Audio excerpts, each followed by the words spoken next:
Welcome to Sumi's veg kitchen. இன்றைக்கி நம்ம பார்க்க போகிறது மத்தியானம் சாதம் இருக்கு இல்லைங்களா, அதில் அடை எப்படி செய்கிறதுன்னு பார்க்கலாம். மத்தியானம் சாதம் வெந்திருக்குங்க. அதுக்கு தேவையான பொருட்கள் சாதம், அதுக்கப்புறம் தேங்காய், சீரகம். தேங்காய் வந்து ஒரு அரை மூடி, சீரகம் வந்து ஒரு ஸ்பூனு, பச்சை மிளகாய் உங்களுக்கு காரம் எவ்வளவு, இது கொஞ்சம் காரமாக இருக்கிறதுனால ஒரு 5 மிளகாய், கறிவேப்பிலை கொஞ்சம் ஒரு கொத்து அப்படி எடுத்துக்கணுங்க. அதுக்கப்புறம் கொத்தமல்லி, கோஸ் கொஞ்சம் கட் பண்ணி வச்சுக்கணும்.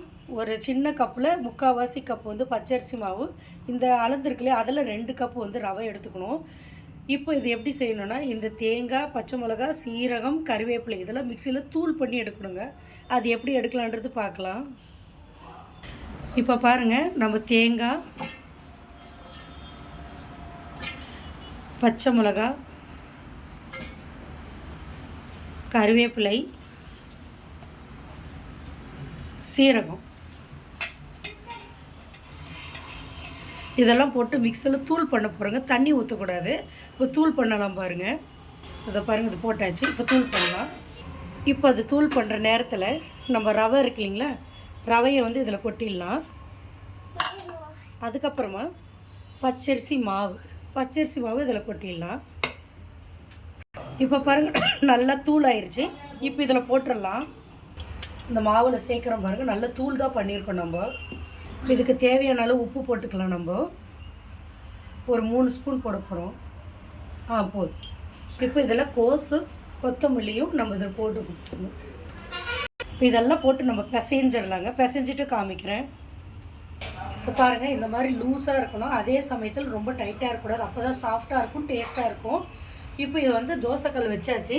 இப்போ இதில் எண்ணெய் கொஞ்சம் வார்த்துட்டு ஊற்றிட்டு நம்ம வந்து அடை தட்டலாம். இப்போ பாருங்கள், நம்ம அடை தட்டலாம்.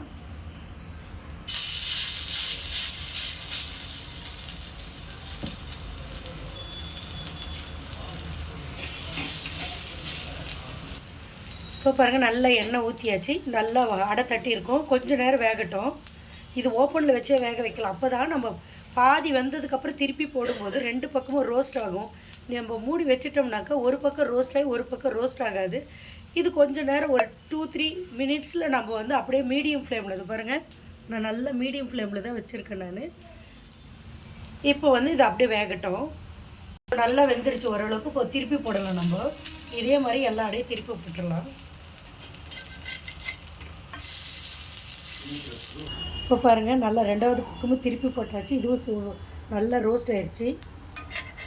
இப்போ பாருங்கள், இந்த பக்கமும் நல்லா ரோஸ்ட் ஆயிடுச்சு. இதுக்கு மேட்சிங்காக இன்றைக்கி நம்ம பன்னீர் போட்டு பீஸோட ஒரு குருமா செஞ்சுருக்கோங்க. இப்போ அதை நான் டிஸ்பிளேயில் காட்டுறேன் பாருங்கள். சுவையான மிஞ்சிய சாத கோஸ் அடை தயாராகிடுச்சிங்க. இது பார்க்கும்போது உங்கள் எல்லாருக்கும் டெம்ட் ஆகும்னு நினைக்கிறேன். இது செஞ்சு பாருங்கள், ரொம்ப டேஸ்ட்டாக இருக்கும். இதில் வெங்காயம் நம்ம சேர்க்கல. இது விரத நாளில் கூட நம்ம இது செஞ்சு பார்த்து நல்லாயிருக்கு, சாப்பிட்லாங்க. நல்லா ஃபுல்ஃபில்லாக இருக்கும். ஸோ இதே மாதிரி செஞ்சு பாருங்கள். இதே மாதிரி உங்களை வேறு ஒரு டிஷ்ஷில் சந்திக்கிறேன். அது வரைக்கும் உங்களிடமிருந்து விடைபெறுவது உங்கள் சுமித்ரா சுரேஷ் பாபு. நன்றி, வணக்கம்.